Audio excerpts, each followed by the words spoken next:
இன்னைக்கு பார்த்தீங்கன்னா கிளைமேட்டை பார்த்தீங்கன்னா சிலு சிலுன்னு காற்று மழை வர்ற மாதிரியே இருக்குதா. அதுக்குன்னு பார்த்தீங்கன்னா நல்லா சூடாக வத்த குழம்பு வச்சுருவோன்னு வத்த குழம்பு, அப்புறம் ஏதாவது ஸ்நாக்ஸ் சாப்பிடணும் போல இருந்தது. ஸ்வீட்டாக ஏதாவது சாப்பிடணும் போல இருக்கா. சரி, ரெண்டே பொருளை வச்சு ஒரு ஸ்வீட் ரெசிபி தான் இன்னைக்கு. வாங்க, அதுக்கு பால் சேர்த்துக்கணும். இதில் கொஞ்சம் ரவையும் சேர்த்துடணும்.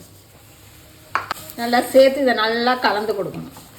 இதை வேற ஒரு பிளேட்டுக்கு மாற்றி ஆற வச்சுருவோம்.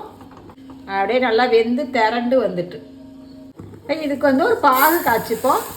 இந்த குலோப் ஜாமுக்கெல்லாம் பாகு காய்ச்சோம்ல, அதே மாதிரி தான். அப்படியே 2 ஏலக்காய் தட்டிட்டு சேர்த்துப்போம். இந்த பக்கம் வத்த குழம்பு கொதிச்சிட்டு இருக்கு. இல்லை கொஞ்சமாக மிளகுத்தூள், இடித்து வச்ச பூண்டு.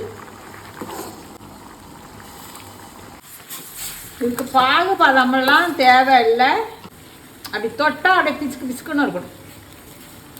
இது நல்லா ஆறிடுச்சு. இது இந்த அளவுக்கு மாவை உருட்டி ஒரு உருண்டை உருட்டி இதை மாதிரி அப்படியே தட்டிக்க வேண்டியதான். இப்போ இது மாதிரி தட்டி எடுத்தாச்சு. எண்ணெயை சூடு பண்ணி இதில் அப்படியே ஒன்று ஒன்றா சேர்த்துட வேண்டியதான்.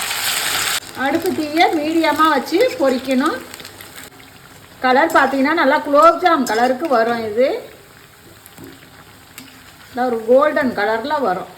அப்படியே இப்படியும் அப்படிமா 2 பக்கமும் திருப்பி விடணும். இப்போ இது நல்லா வெந்துடுச்சு. அதை எடுத்துடலாம்.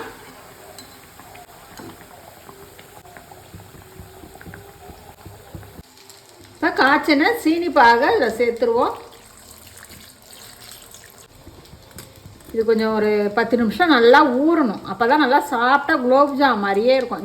இந்த பாகெல்லாம் அப்படியே நல்லா அதில் உறிஞ்சி சாஃப்டாக இருக்கும். அப்படியே இதை 2 பக்கமும் அப்பப்போ திருப்பி விடும்போது நல்லா ஊறி வந்துடும்.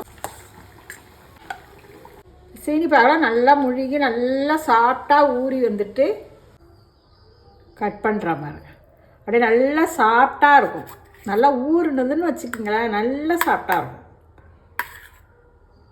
ஏதோ சமைக்கும் போது ஸ்வீட் சாப்பிடணும் போல இருந்தது. டக்குன்னு ரவை தான் இருந்தது, அதை வச்சு ஒரு ஸ்வீட்டு செஞ்சாச்சு. நீங்களும் அதை மாதிரி ஈஸியாக ட்ரை பண்ணி பாருங்கள். நாளை சந்திப்போம்.